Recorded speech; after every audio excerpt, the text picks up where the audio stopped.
আসসালামু আলাইকুম। আজকে আমি আরেকটা নতুন ভিডিও নিয়ে হাজির হয়েছি। এই পাতাটা আপনারা সকলেই চেনেন। এই পাতাটির নাম থানকুনির পাতা। আমি আপনাদের সঙ্গে শেয়ার করতে চাই কিভাবে থানকুনির পাতা কুচিয়ে ভর্তা করতে হয়। সাধারণত এই পাতার অনেক গুণ আছে, যেমন পাতলা পায়খানা হলে ছোট বড় সবাই এই পাতা ভর্তা খেতে পারে। থানকুনির পাতা কুচিয়ে ভর্তা করলে অনেক মজা লাগে।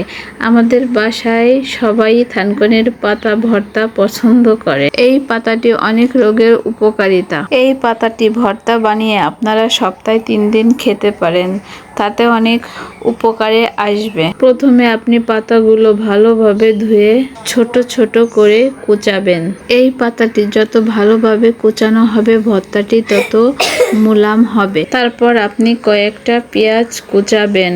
পরিমাণ মতো পেঁয়াজ নেবেন। এই ভর্তাতে একটু পেঁয়াজ বেশি হলে খেতে ভালো লাগে। 2 থেকে 3টা কাঁচামরিচ নেবেন। এতে গুঁড়ো মরিচ ব্যবহার করবেন না, কাঁচামরিচ ব্যবহার করবেন। যারা ভর্তায় মরিচ খেতে ভালোবাসে তারা কাঁচামরিচের পরিমাণটা বাড়িয়ে দিবেন।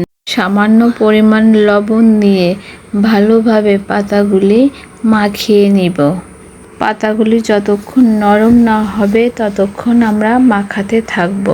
পাতাগুলি মাখানো শেষ হলে এগুলো আলাদা রেখে অন্য পাশে পেঁয়াজগুলি ভালোভাবে মাখিয়ে নিতে হবে। যখন পেঁয়াজগুলি মাখানোর পর নরম হয়ে যাবে, তারপর আমি এর ভিতরে সামান্য পরিমাণ আমতেল দিব। আমতেলটা আমি তৈরি করেছি গাছের আম এবং খাঁটি সরিষার তেল দিয়ে। ভর্তাতে আমতেল খেতে ভালো লাগে। এই আমতেলটা খিচুড়ি বা যে কোনো ভর্তার সঙ্গে খেতে ভালো লাগে। আমি অন্য আরেকটা ভিডিওতে আমতেল তৈরি করা আপনাদের দেখাবো।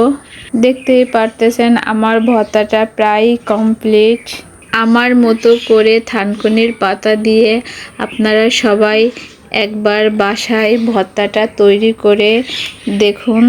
ভর্তাটা আসলে অনেক টেস্টি, না খেলে আপনারা বুঝবেন না। এভাবে ভর্তা তৈরি করলে ছোট বড় সবার কাছেই ভালো লাগবে। থানকুনির পাতা অনেক রকমেরই ভর্তা করা যায়, কিন্তু তার ভিতরে এরকম ভর্তাটা বেশি টেস্টি লাগে। আপনাদের খেয়ে দেখাচ্ছি। আসলে ভর্তাটি অনেক মজা, না খেলে বুঝবেন না। অনেক টেস্টি। যারা একবার খাবেন তাদের বারবার খেতে ইচ্ছা করবে। আপনারা সবাই ভালো থাকেন, সুস্থ থাকেন। আল্লাহ হাফেজ।